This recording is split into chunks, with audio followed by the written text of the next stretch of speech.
Hey guys, welcome to Code World. In this video, I'm going to show you how to use the Ubuntu subsystem in Windows and use VS Code to make code development easier. Before we start, we need to know that Windows is a really good operating system, but when it comes to development, there is nothing that still beats Linux. Doesn't matter which coding language you work on, you can easily install any library on the go and start using them on Linux. So without further ado, let's get started. To start, we will need two things. The first thing would be Ubuntu itself. So go to the Windows store, go to the search bar and click on Ubuntu. So you can see the Ubuntu 20.04 version and 18.04 version as well. I'll stick with the 18.04 version. You can go ahead and download the 20.04 version as well. So click on Ubuntu 18.04 and click on install.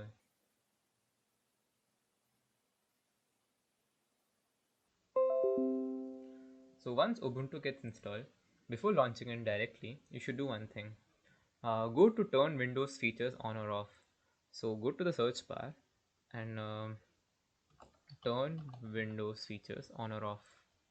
In this, you will need to find Windows subsystem for Linux. So just if this is unchecked for you, check this and click on OK, and then you'll have to reboot the system. Since it was already checked for me, I won't reboot it, but you will have to.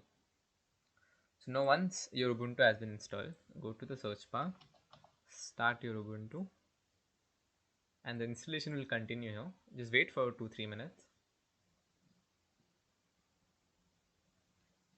Create a username and password.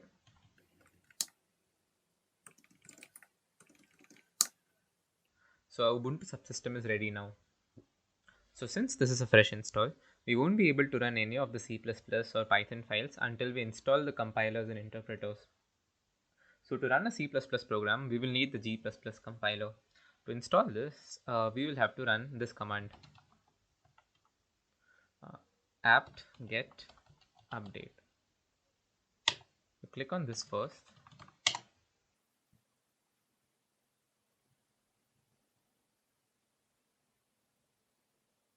And now we will install the G++ compiler.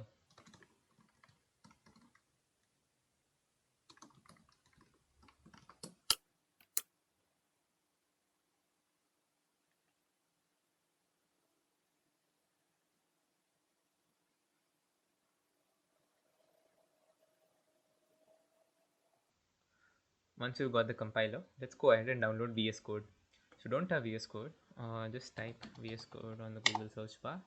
First link will be Visual Studio Code and download this for Windows. I have already downloaded it. I'll open that.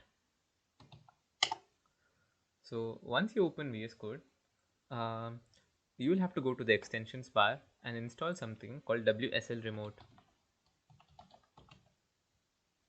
So install this extension, and once it is installed, just go to the bottom left corner. You will see something called disconnected from WSL. So click on that and click on remote WSL new window. So don't worry if you don't see this disconnected from WSL part. Just go to the search bar and write remote WSL and you will get these options. So remote WSL new window, just click on it. And now we have VS Code opening inside Ubuntu subsystem. So you can see this if you click on terminal and go to new terminal.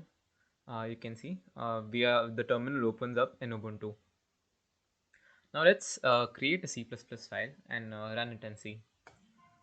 So to create a new C++ file, click on Ctrl+N and save it first. So it says home AABD. So right, this is the directory structure of your Ubuntu subsystem. So I will call this xyz.cpp. And once you've saved this, if you type ls here, you can see that xyz.cpp has been created. So let's make a simple hello world program.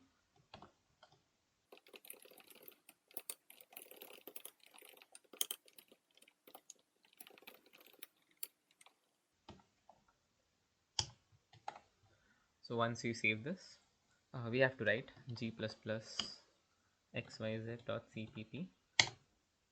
This will compile a CPP file and generate an output file. So if you press ls, you can see the output file has been generated a.out. So we simply have to run this a.out file. So we do dot slash a.out. So you can see hello world is printed. Similarly, you can create Python files or any other type of files you want and directly access Ubuntu from the VS Code terminal. Now I will show you an example of how to run a Python file in the Ubuntu subsystem for Windows. So as usual, just go to terminal, click on new terminal, and then click Ctrl plus N to open a new file, or just go to new file.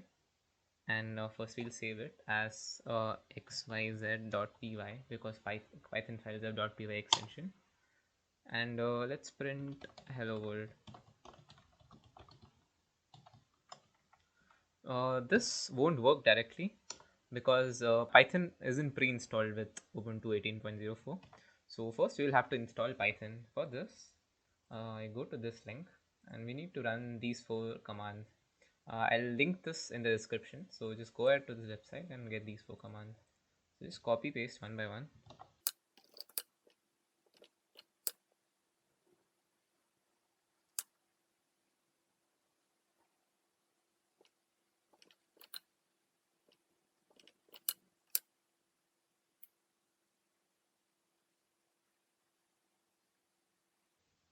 Now Python has been installed. So we'll check this by typing this command. So it says Python is not found because we installed Python 3. So you can go ahead and install Python or just do Python 3 minus v. So it says we have installed Python 3.6.9. So let's just run this file Python 3 xyz.py. So as you can see, the hello world prints as expected. Thank you for watching, guys. If you found this informative, please do like this video and subscribe to my channel to see more such content. Thank you.